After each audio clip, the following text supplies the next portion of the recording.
Barcelona online. So this is just to say that the first joint FNP-FNS is now starting. Okay, so today we have our first session, which is the keynote speaker. So here with us is Dr. Anna Gisbert. So Anna is Associate Professor at the Department of Accounting and the Faculty of Economics at Madrid Autonomous University. Anna has published in areas in international accounting, auditing, oversight, voluntary financial disclosures, and earning management. So current research interest covers financial narratives and public audit oversight, which actually what we all are here for today, which is financial narratives and the way we analyze them, whether using machines or looking how we can get information from such a huge resource that is actually increasing exponentially day after day. Okay, so Anna is going to take over and present for the next 35 minutes. The questions will be at the end of the talk. If you want to ask a question, there's the hand gesture down there. You click on it, and we know that you have a question. That's when we unmute you. You can ask your question. Otherwise, you can type your question in the chat box, and then we'll read it to Anna for her to answer. Those questions that we can't answer today due to time can be given to Anna later on, and then we'll upload the PDF presentation and the recorded session. So this session is recorded, and then Anna can come back to you with answers to the questions that you have. Okay, so before I forget, so after this talk, we're going to move to underline. So after the talk, I'll explain a bit more about what we need to do and how to shift towards there. So Anna, the stage is yours, and thank you very much. Okay, thank you very much. Thank you very much to the organization committee for inviting me to this session to talk about narrative reporting, about financial narratives. I'm going to share the screen with you to start with the presentation, even though, as Mahmoud said, you can all receive the PDF file to have more details, even though the session will be also recorded. So I'm going to share the screen. Sorry, I don't know, I'm not sharing the screen, or I am? No. You are sharing the screen. I was, yeah. Sorry, I thought I wasn't. Yeah, just click on the slideshow down there. Yeah. Now you should be all seeing my screen. Yeah. Perfect. Okay, so as I said, thank you very much for inviting me to this session to talk about narrative reporting. Let me explain you a little bit what is the key agenda or the key objectives of this session. Well, first of all, I'm just going to highlight how financial narrative have boosted along and have really increased along the last years. I'm going to show you briefly what are the different sources of financial narratives, where we can find the information, and what type of information is below that concept of financial narratives, and who are the users of that information. We are going to talk also about the objectives of providing financial narratives to users. I mean, why do companies want to do it? Why are they so interested in financial narratives? And after that, I'm going to go a little bit through what are the key technical procedures that have been used in computational linguistics to help accountants to understand what's beyond those financial narratives. So that is the key agenda, and let's start with it. Well, first of all, I want to highlight that financial narratives is the way in which companies are communicating with users. It's the way in which managers give their perspective or analyze what the performance of the company. Okay, so financial narratives is the language of the organization and is the way in which managers show how they perceive the ongoing of the company, how the good or bad the company and the business is going on. So it's very much similar to the traditional communication, to this traditional language in which people, when we talk, we try to show how we perceive the world.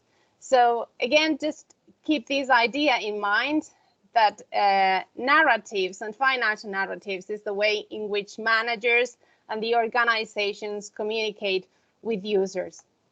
A very good thing and a very good point that I would highlight at the very beginning is that when we are doing research, like we can either ask the managers and tell them and ask them, well, how do you communicate with your users?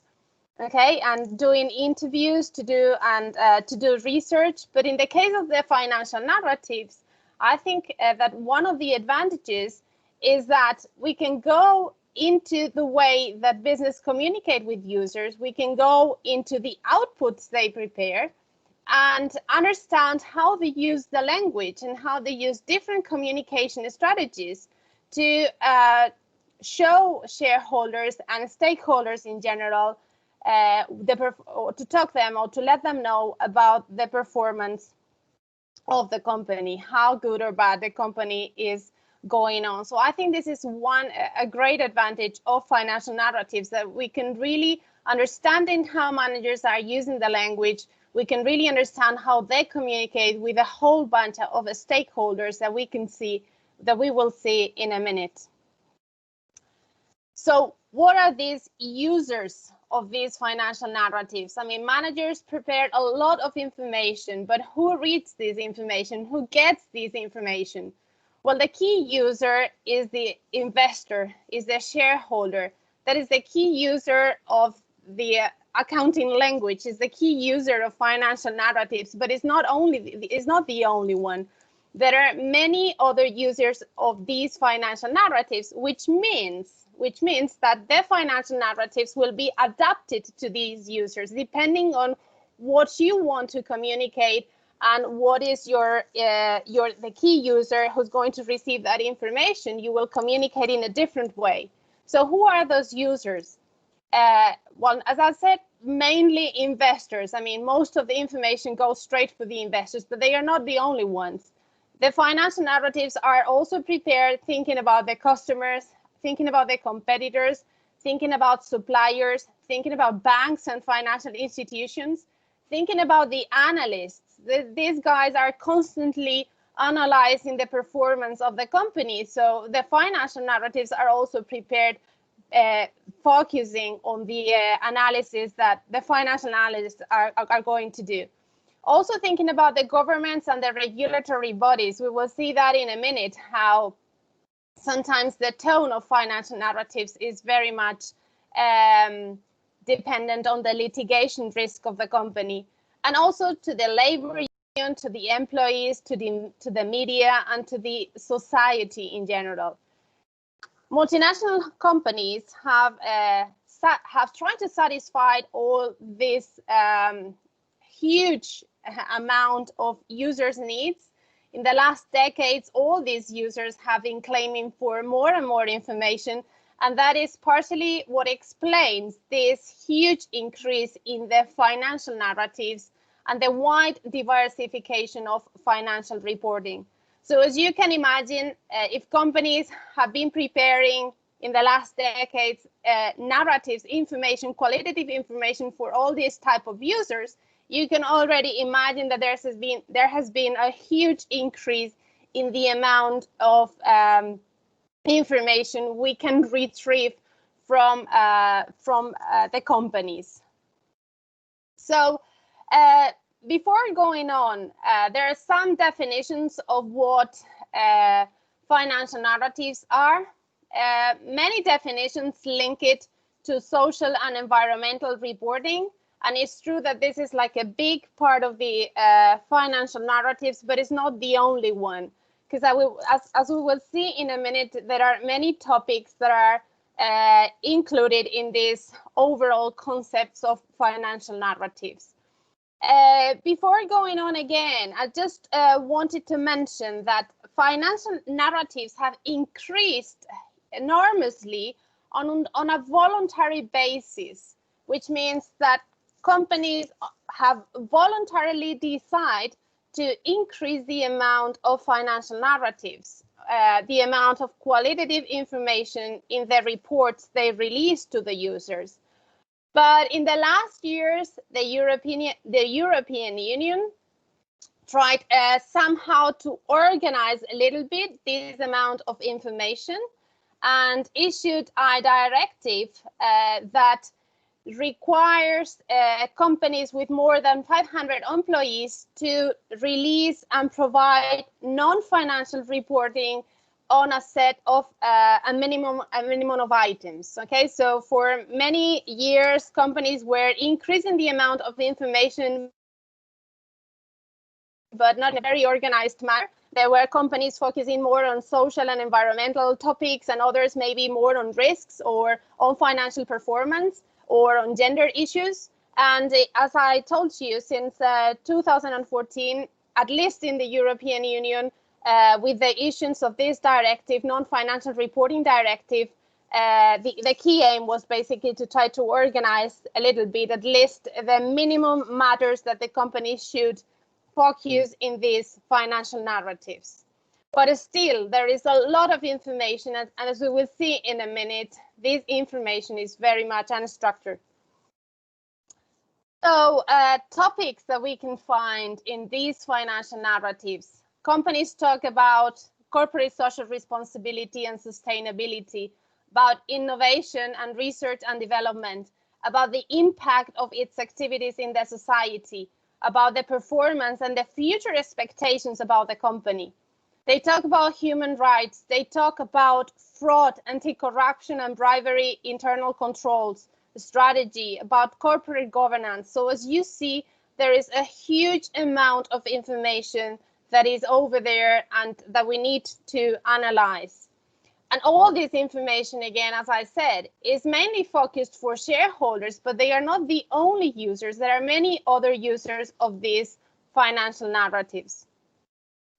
Now, the point is, where can we find all this information? Where can we find it? Where is the key source where I can go and download and retrieve this information? Again, there are as many sources nearly as users. There are really a lot of different sources to pick up all these financial narratives. Let me briefly talk about some of them. One of the most sources of information is the letter to shareholders. I mean, this is one of the key financial narrative section that has been intensively analyzed in the last years. And the equivalent in the United States would be the management discussion and analysis section. These two sections, yes, these two sections of or these two pieces of financial narratives can be found in the annual reports. Okay, so this is part of the annual report, basically. And as I told you, these two have been intensively analyzed already, and there are already some corpuses of this letter to shareholders and the management discussion and analysis. I hope everything is okay and you can hear me, because it seems that there is some problem maybe with my internet. We can hear you fine, I think. Okay, great, because I was listening to some something. I thought there was a problem. Another significant source of financial narratives are press releases. Press releases and that sometimes are associated to earnings announcements. Every time a company, well, the earnings announcement is something that we are going to, that companies are going to release every quarter. So we have at least 4 earnings announcements per company per year, because and for each earnings announcement they will release a press release. The press releases are not always related to earnings, but it's true that the majority of press releases are related to earnings. But on top of that, there are also other relevant things that the company will release through press releases. there are not so many papers on the conference calls. Every time a company is announcing earnings, they will prepare a conference call where the CEO and the CFO will explain in detail to managers the evolution of the performance of the company. So there are already some papers about the language of the conference calls. Of course, it's voice that is translated into text, but is another source of financial narratives that we can use in our research. A fourth one would be the proxy statement. This is a US document that US companies prepare right before the annual meeting of shareholders. So US companies prepare a specific statement, a specific report, when they explain in detail to shareholders what are the key decisions for them that they must vote during the annual shareholder meeting. So it's an additional source of financial narratives focused specifically on investors. Then we also have interim financial reports. We have the corporate social responsibility reports. We have the audit report that has increased, and this is quite important because in the last years, the new EU regulation has increased significantly the extension of the audit report. So really the audit report represents nowadays a really interesting point to focus on for doing research and trying to analyze how's the language of the auditor when analyzing the annual report and the financial performance of the company. Okay, so as you see, in fact, some authors say that there is really an information overload. There is a lot of information, a lot of resources, a lot of sources of different type of financial narratives that we can use in our research. And of course, all this, then we have the media, the social media, where companies are more and more likely to deliver information, significant information, through basically Twitter as a key source of financial communication.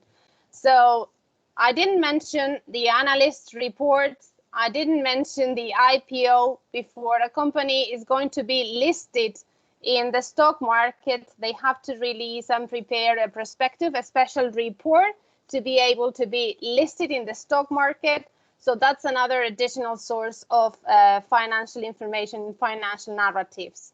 So there is a lot of information there that we need to structure, we need to retrieve, we need to structure, and we need to analyze to see again what are the communication strategies of managers when communicating with all that bunch of users. It's really important to know that all this information is publicly available. The only thing is that I would say that even though it's publicly available, it's much more easy to retrieve in the US than, for instance, in the UK or in the EU in general. In the US, the Securities and Exchange Commission, which is the capital market regulator in the United States, they have a system which is known as the Edgar files, where you can directly retrieve not all the information, but a significant part of it, because you can retrieve basically, for instance, the 10K or the 10Q. These are the interim financial reports. And these are the annual reports. And a good thing about the narratives in the US, or the financial information in the US, is that it's much more easy to compare than for European Union companies. And because this is an example of the Apple 10K, the Apple annual report. And as you can see, it has a very well organized and structured format. And this is not only happens in Apple. This is something that happens all over the listed companies in the United States, because the Form 10K is very well structured and organized. So it's very easy to retrieve specifically the information that you want to analyze from any of these sections of the 10K report. This is something that it doesn't happen in the European Union context. In the European Union context, the annual report, which is basically in the US equivalent is the 10K, have a completely free structure. They have a free extension. They are usually uploaded in the websites of the companies, in the websites in PDF. Yes, there is a public filing system in every single country too, but those filing systems are not so easily to access as the Edgar files is. So basically, the key source where we have to download all these PDFs are through the corporation's websites. These annual reports are usually full of graphs and full of pictures. Sometimes they really have a lot of pictures, which really creates an additional difficulty to extract all the information. And as I said, the most important thing is they have a free structure, so they are non-comparable. It's very difficult, at least in the area that I know, which is the Spanish annual reports. It's very difficult to compare one annual report with other because they don't have common sections. The only section that is common is the letter to shareholders, or sometimes the corporate social responsibility information or the corporate governance information. But even in the corporate governance section or in the corporate social responsibility sections, we will find differences that will really turn the comparison of the information nearly impossible. Another thing that I realized while I was retrieving annual reports in the last years, and when preparing also this presentation, is that, well, most of the annual reports in Europe, and this is an example of the BMW group, are becoming online and interactive with music and pictures and graphs that appear depending on what type of information you want. So this really creates more difficulty in retrieving all the text from these reports. We will see in a minute that there has been some examples. Well, some researchers have already tried to retrieve in an orderly manner all the information from the annual reports, from the European annual reports, and we will see that in a minute. So just to sum up a little bit until now, as I told you, there are lots of financial narrative sources. There are many different reports that we can retrieve from companies. Most of those reports are prepared for investors, but not only for them. There are many other users. And another key idea in the US is it's much more easy to retrieve all this information, particularly through the Edgar files, to the SEC system to retrieve the 10K and 10Q reports. But all type of reports they require US companies to prepare. In the European Union, the key source of information, the key way to retrieve the information is the website, okay? But in the website, again, there is a lot of information. So we need to know very clear what we need to retrieve, what we really need. We need the conference call. We need to analyze the press releases. We want to analyze the earnings releases. We want to analyze the corporate social responsibility.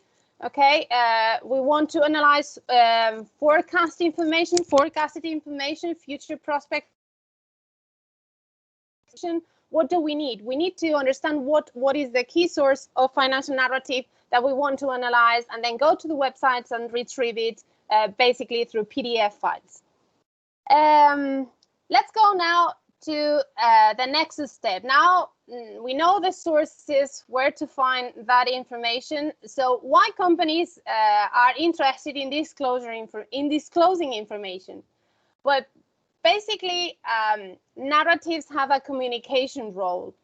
Companies know that communicating with users of information have really a lot of benefits, and much more benefits than costs.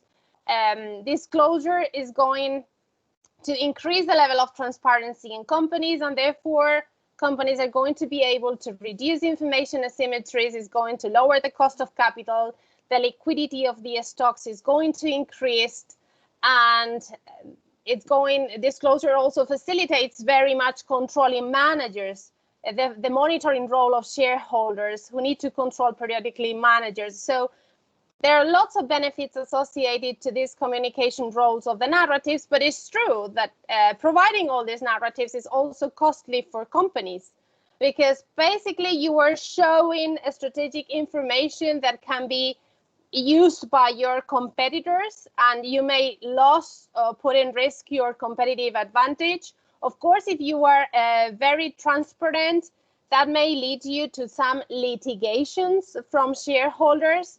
And of course, something very basic, providing all this information is something that is really costly. Disseminating, processing, collecting the information is costly, and this is basically the reason why usually these narratives are associated to big and listed companies. Because providing this information is costly, but still it has so many benefits that it's worthwhile to provide users with this information. So these are like the key theoretical frameworks that explain why companies provide these narratives. But at the same time, there are others. Sometimes the key role of the managers is to communicate with users, to provide as much detailed information as possible. But sometimes these narratives have an obfuscation role. Okay, sometimes the key role of the narratives is not to communicate truthfully information to users, to investors mainly, but to bias the information and influence the investor's perception. And let me just explain you why. Why basically here in the obfuscation role, the key idea is that the narratives are used to provide always good news. And the obfuscation role comes when we have to report about bad news. So managers are going to be very reluctant to provide bad news information and to explain a bad performance, and is here when the obfuscation role of the narratives is going to gain relevance. And the explanation for this is basically based, or we can find it in the prospect theory. The point here is that investors usually, as you can see here in the graph, what happens with investors is that they are going to react really and highly negative to bad news. Investors basically, or what the prospect theory tells us, is that investors do not have time to make an in-depth analysis of the company, and therefore they usually take decisions based on very simple points. Okay, a very simple reference point can be whether the company is having profits or losses, and if we compare that with narrative, a simple reference point is whether the company is talking in a positive way or in a negative way. So if a company is providing me information in a positive way, what we can expect from investors is a positive reaction, whereas if the company is providing me information in a negative way and is giving me a lot of bad news, my reaction to this bad news are going to be very extreme. Okay, so in fact, I mean, there is evidence that shows that when companies give bad news, the reaction of the market is really extreme, and we can find examples in the capital market constantly of how the market reacts extremely negative to bad news. So companies will tend to provide, usually through the narratives, good news to the market to obtain positive reactions from investors, and they will try to avoid providing negative news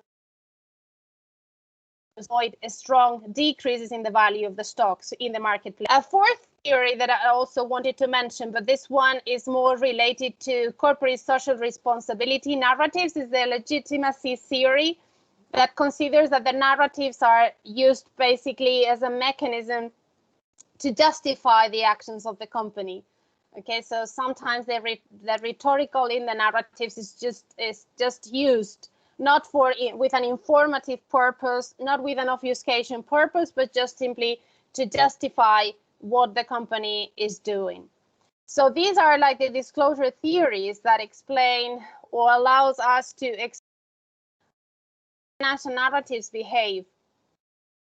As I was explaining to you before, due to the relevance of these reference points,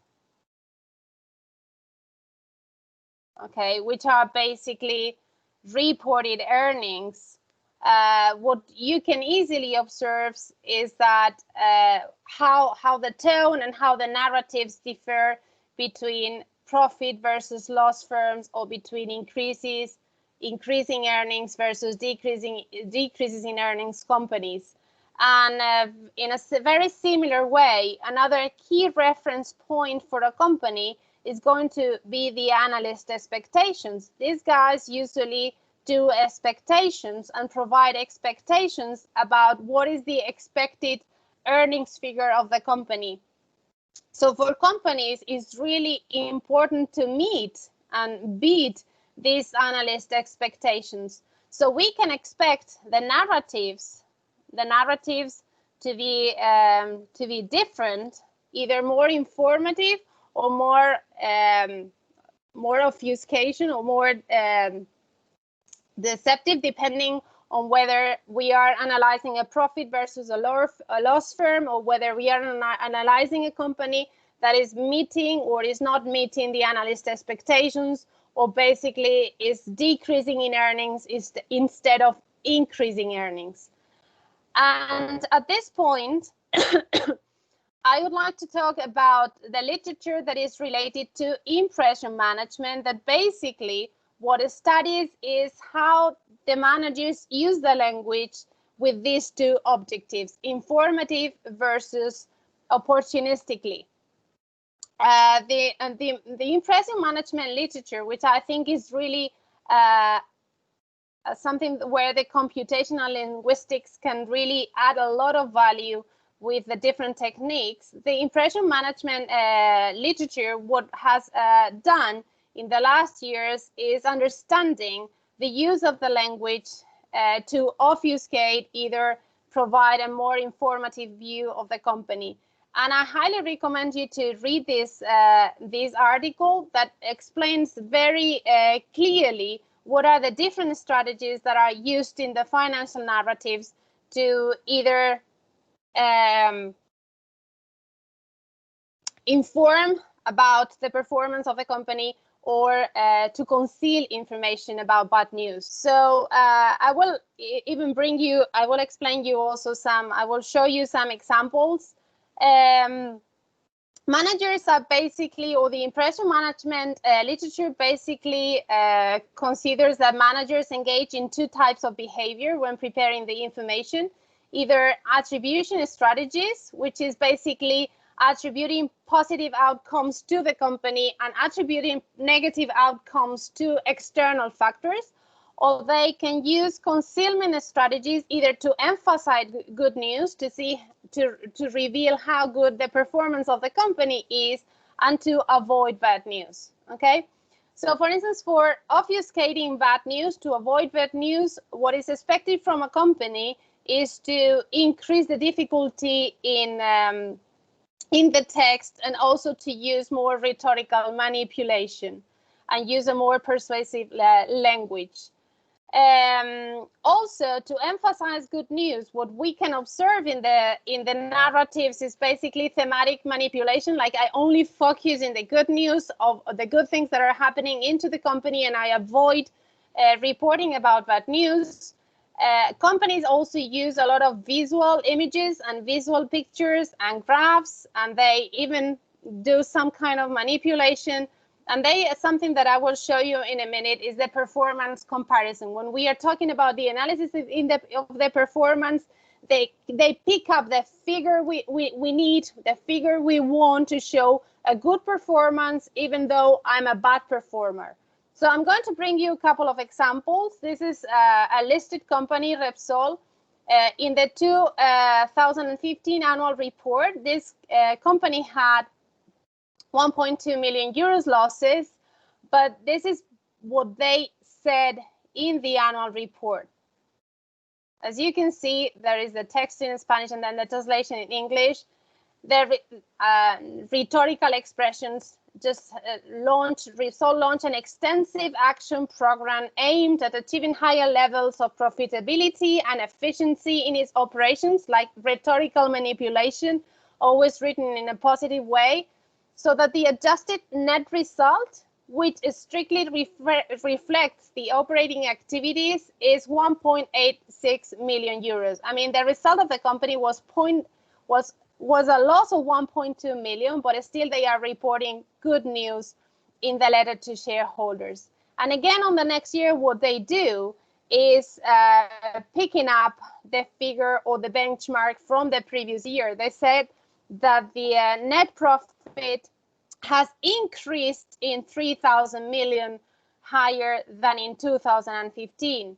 And while they also talk, they have been successfully overcome the difficulty of this scenario, etc. So, I mean, these previous strategies is something that we see constantly in the language that managers use, particularly in the letter to shareholders, where it's very easy to find these concealment versus informative strategies. I also want to bring you, before going one step further, into the Wirecard 2008 annual report.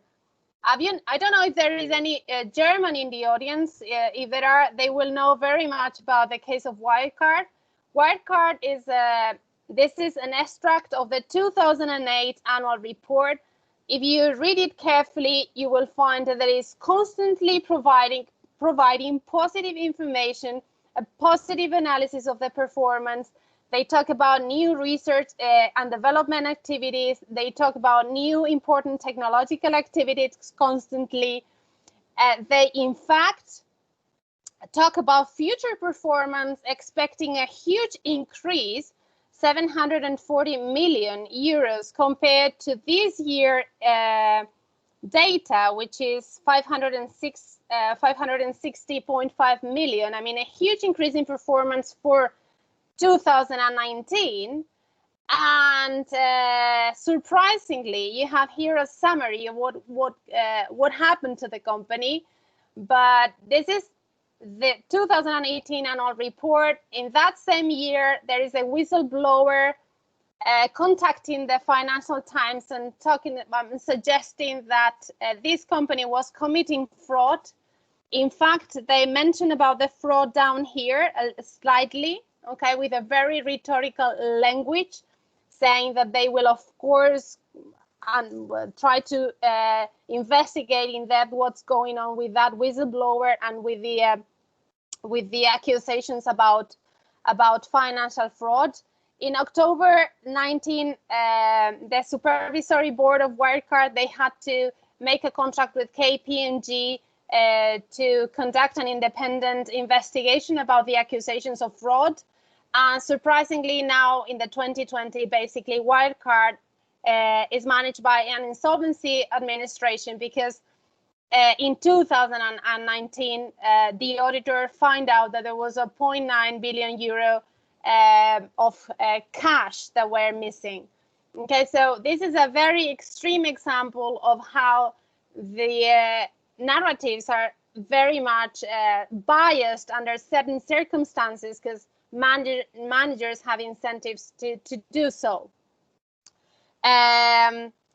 So it's important to understand that the style of the narratives of the financial language is going to be very dependent on the culture, on the experience of the CEO, on the ownership structure of the company. I mean, it's not always to be always the same.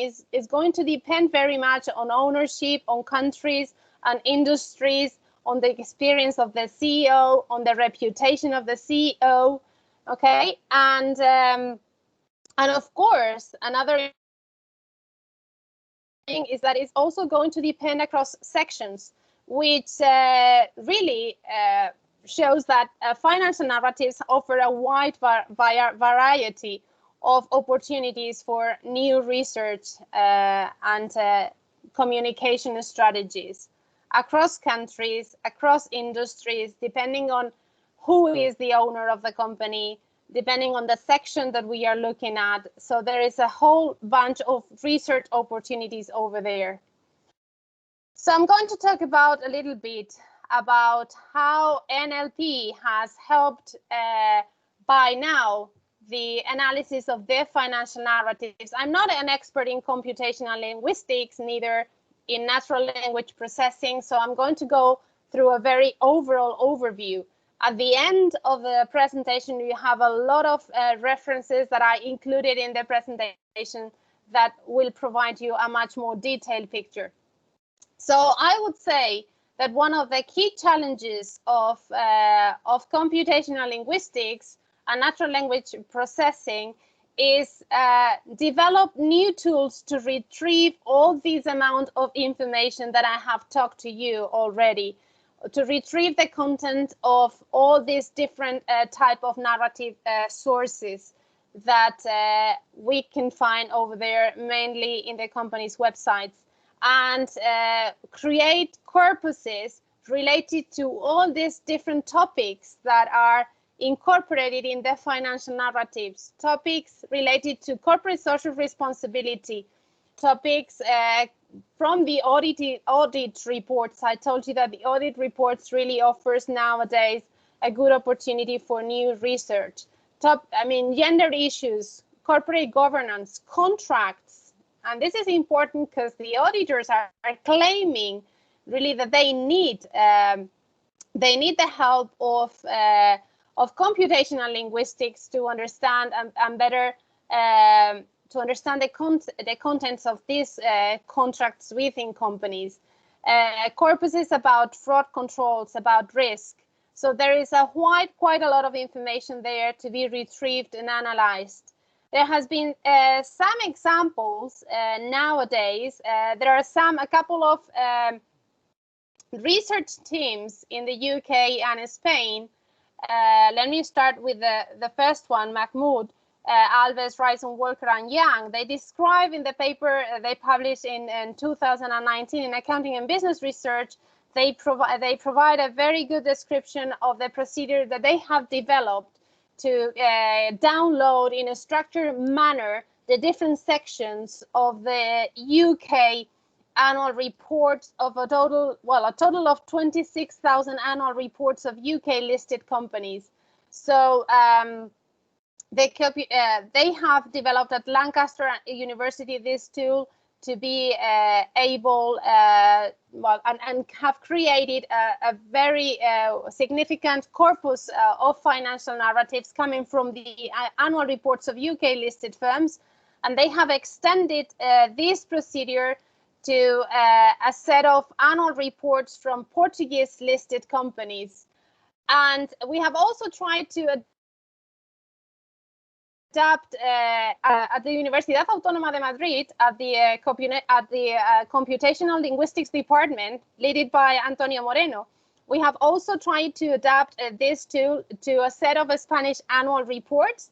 But as I said before, and I'm going to go back to the previous slide, in the case of the Spanish company, each company decides the structure of the annual report. So basically, in the Spanish setting, and that is probably something that happens to other settings in Europe, in the case of the Spanish setting, the annual reports are extremely difficult to compare. The structures are completely different one from another. So except for the letter to shareholders, the rest of the sections are very difficult to extract in an automatic manner. So one of the short-term challenges of computational linguistics is basically developing and improving these tools to extract and to be able to create structured corpuses from the different topics that are included in the different sources of financial narratives. By now, what we can say from the use of automatic analysis in financial narratives is that it has been very much limited, and it has been focused basically on these characteristics: length, readability, and tone. Okay, so most of the literature that is in the accounting and finance journals are basically focused on length, readability, and the tone of the financial narratives, and is very much focused either in the letter to shareholders or in the press releases or earnings releases. Okay, so there are many other sources of information that we can look at. When looking at readability, usually the FOG and the FOG index, the Flesch and FOG index, have been the most frequently used. And what these indexes basically show is that this financial information is quite difficult to read. It's true that these indexes usually do not use like a specific financial narrative dictionaries. That is something that we need for understanding better the key characteristics of this type of qualitative of this type of language. So, but in any case, the overall idea is that companies underperforming try to provide with less readable reports. So together with readability, another thing that has been really extensively analyzed has been tone. There is a wide number of articles that look at the determinants of the tone and that try to measure the tone with different techniques. I'm just going to mention very briefly, like, what are some of the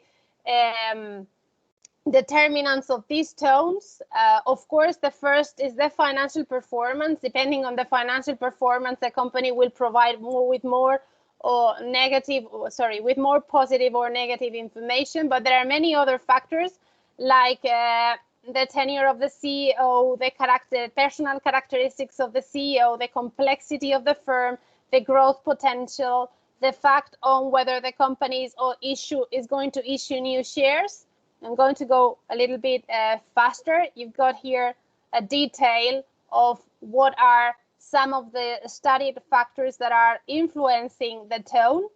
Okay, this is quite interesting. Companies are going to reveal less optimistic tones in certain industries to avoid regulatory and public opinion and scrutiny.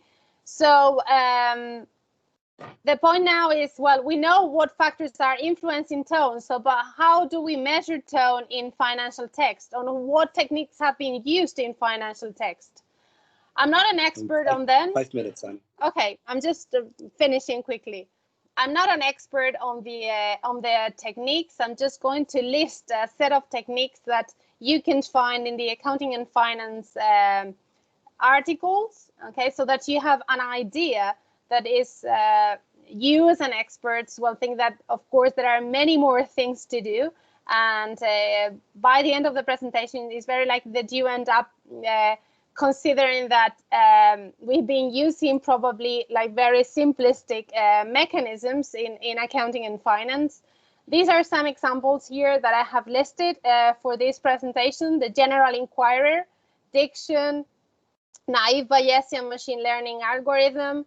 Logran and McDonald's, these are, together with Henry in 2008, Logran and McDonald's are the first ones to create a specific word list for financial narratives, okay, with a weighting scheme based on the frequency of the word.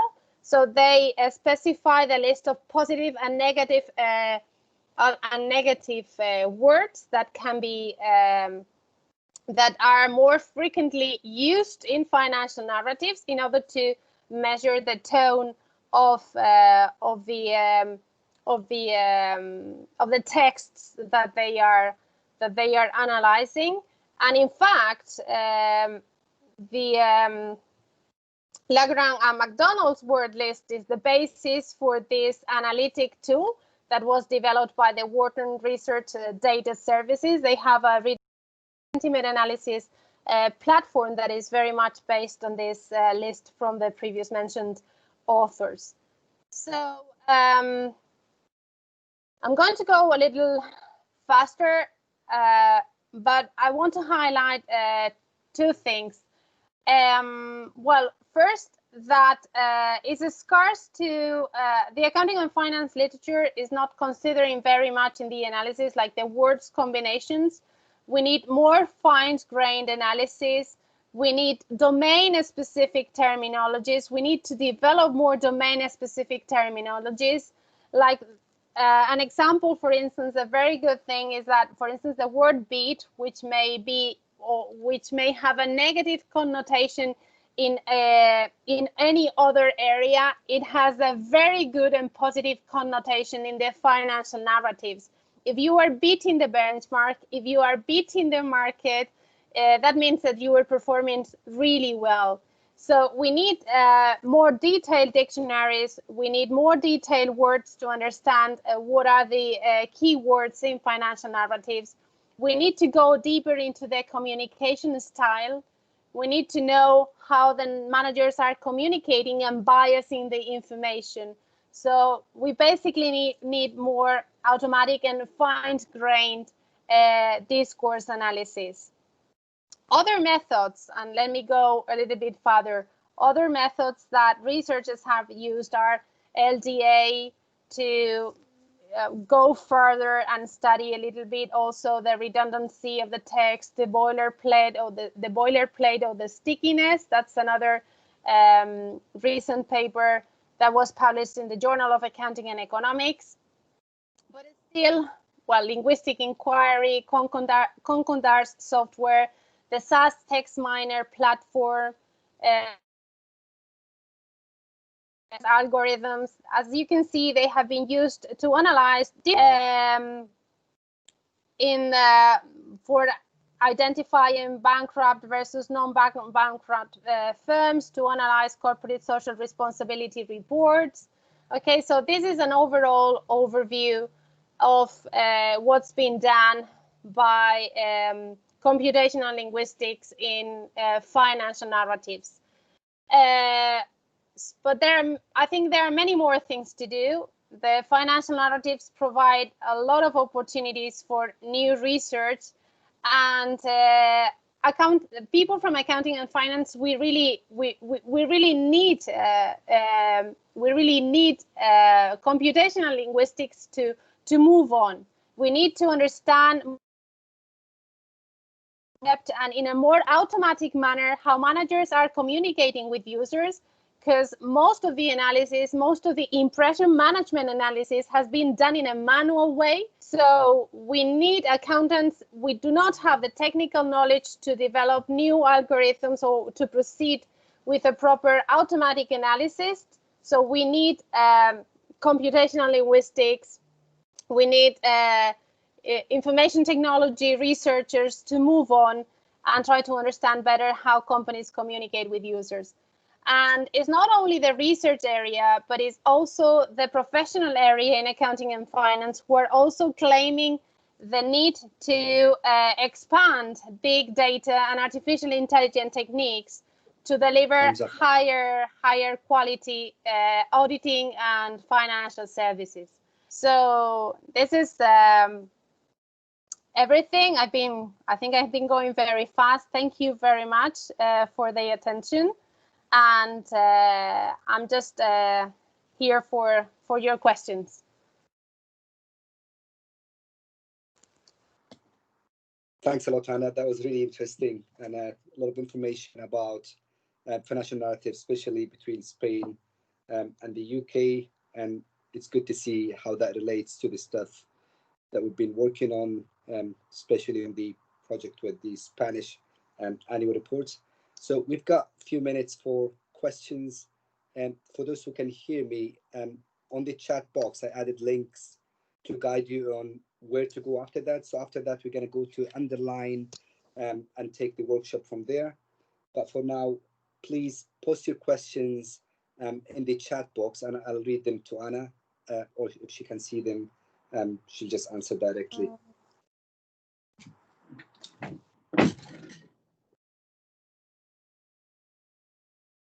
I don't know if I can see the questions. We can also unmute people if they want to ask. You can raise your hand. Yes. Okay, I've just unmuted everybody. If you want to ask a question directly, you can do as well, or type it in the chat if you don't want to do that.